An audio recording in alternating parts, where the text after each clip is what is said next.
Alright boys, it's time for the most important video of the year, the Role Player All-Stars. I did not wait until the middle of the offseason to do this one. For a role player, pretty much, man, if you make a big positive impact and you score at the most, 14 points a game, you're pretty much in the running. Why 14 points? I don't know. Of course, there are some guys who I have retired from this because they technically fit into that, but I would rather not just put them in the thing every single year. Marcus Smart, Draymond, Tyus Jones. Technically, Chris Paul would qualify this year, but that just seems a little weird to do. I've also decided to retire Horford and Brook Lopez as well. Horford made it last year, and I'm pretty sure Brook Lopez made it like 4 years ago. Caruso could also make it basically every year. He was in last year's. I'm also going to give a shout out to a bunch of dudes at the end of the video. 2 of each position. I am going to feel a bit like a broken record praising Claxton this year because how many times have I talked about his switching defense and his rim protection and his growth offensively with hook shots as well as putting the ball on the floor if the opposing center is sagging off of him a little bit and using physicality to finish as opposed to just only having like alley-oops and that sort of thing, which he does that well, of course. It's not every game where he's popping off offensively, but the growth is noticeably there.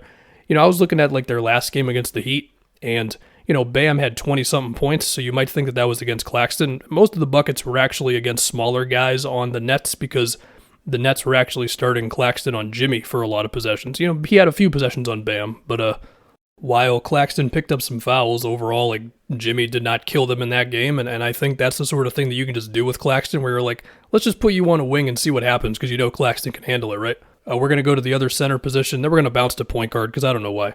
If there's one thing I love doing, it's putting a rookie into the Role Player All-Stars, and I'm going to do that with Walker Kessler. The most interesting thing with Kessler to me is his method of blocking shots / contesting stuff at the rim, where he goes up with both hands a lot of the time, and most of the time he blocks shots with his left hand, even though he's right-handed. But his right hand still has a purpose where obviously it's contesting a shot, but also sometimes I feel like it sort of shades guys into a sort of like uncomfortable spot, and then he can use the left hand to kind of finish off the play. And just to throw some numbers at you, like the Jazz defensive rating is about 4 points better per 100 possessions when Kessler's in the game. He's been starting for a while now for him. And I mean, even beyond the block shot, to me, just look at the guy operate in drop coverage. He's just as solid as you could be. He's already gotten to the point where, like, I've already taken him for granted when I'm watching Jazz games, and I have to remind myself, wait, this is a rookie who's already just this good defensively. And also, he's not just like some slow center who can't move. Like, he can move in transition, he can catch alley-oops, he can have these, like, really quick hops for rebounds, like, he's not just a stuck-in-mud type of 5, so he's good. Now we go to point guard, and I'm going to give this first one the starting nod to Markel Fultz. He's been getting buckets lately, but he's averaging 13 for the season, so he fits into my imaginary stipulation. I think the coolest thing with Markel is his physicality / spin moves / post a guy up and then get to a fadeaway or like kind of on like the border of the paint or right within the free throw line, if you will. I also really like when he just speeds things up for the Magic, where even off of a make, he'll just go immediately full speed and just try to make something happen at the rim. And he pulls off these physical finishes at the rim sometimes, man. I mean, I think that's part of the thing with Fultz is, with the nerve damage in the shoulder or whatever it was exactly, he's still a big shifty guard. And he's been awesome for Orlando. He took a little bit of ball handling pressure off of basically everybody when he came back from his injury. Him and Cole Anthony were like injured at the same time, so it was rough there for a minute for him. But yeah, for a stat, when Markel plays, the Magic are 20-19. He's also had some nice looking like 16-footers. He also pulls off some wild plays defensively sometimes. Shout out to him. Markel, happy to see it, really. To go to the backup point guard, okay, I'm cheating a little bit on this one. I give myself liberties to cheat a little bit.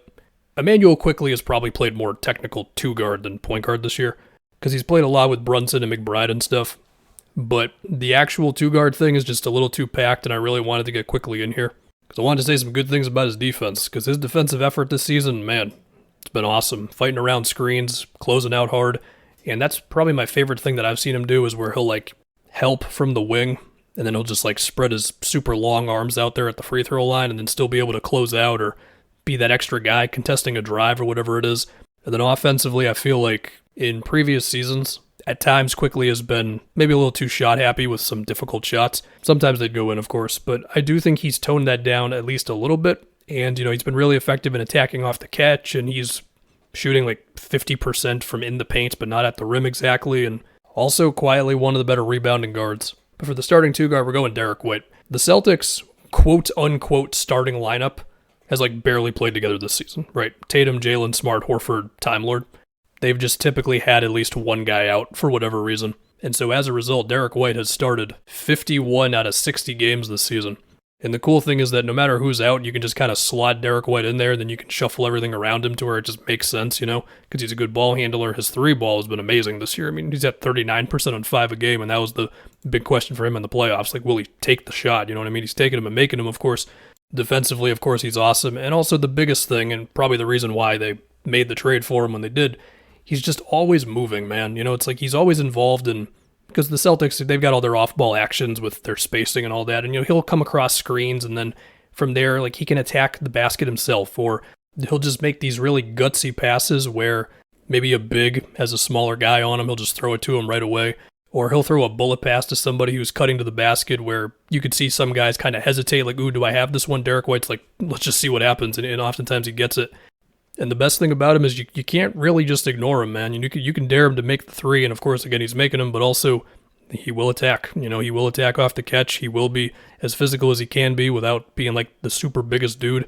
That trade's just been amazing for him. It really has. Then we go to the backup 2 guard. It's Bruce Brown for Denver, and we all knew this was going to be awesome, man.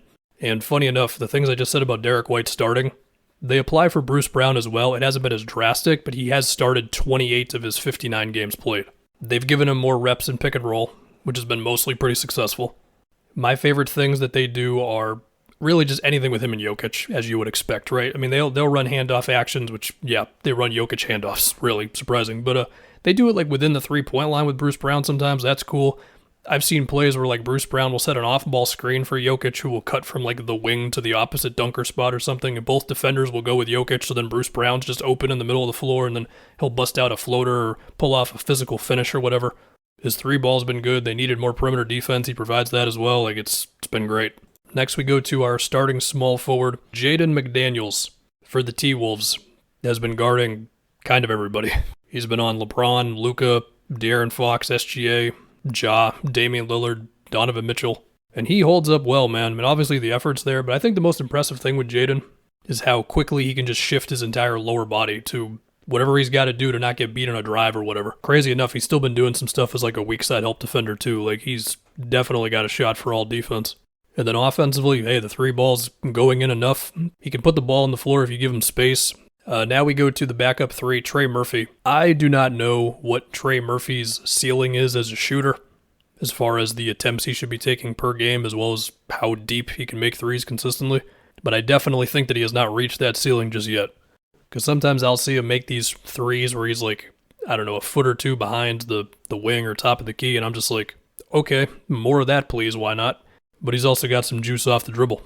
And now we go to the power forward spot. The first one is Kendrick Williams, Kenny Hustle, as some would call him.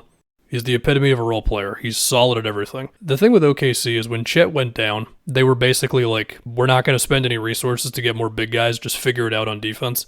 And so through an array of help defense and fronting the post and just sometimes aggressive, but I guess not too aggressive defense when guys are driving or whatever, they've managed to do it, and Kenny Hustle definitely fits into all that. He can also just pull off casual switches just in the flow of defense where it's like, oh, he switched from a 3 to a 2 or whatever. That's no big deal.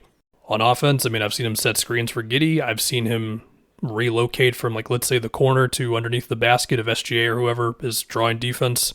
He's a good enough ball handler to where if he's got it in transition, he can either make the obvious play or he can finish it himself. Like, look, he's going to finish with like 7 points most games, and you're going to be like, that was a good 25 minutes from Kendrick Williams. Caleb Martin, who ideally is not a power forward, but because Miami just didn't really get a power forward until Kevin Love like a week ago, it meant that Caleb was taking over the power forward position, and he's done a good job. I mean, I think his best thing is attacking off the catch and also rebounding. And now that Miami has Kevin Love, we'll see what that does for Caleb. He's still going to play a lot of minutes, don't get me wrong. It's just maybe now they can shift him a little more to like a 2/3 as opposed to being a 4 all the time. And actually at the end here, let me just give you some more names. Call it a wild card list, I don't know. Terrence Mann, Keegan Murray, KJ Martin, KCP, Mo Wagner, Austin Reeves, DeAnthony Melton, Steven Adams, a bunch of guys on the Bucks, probably some more dudes.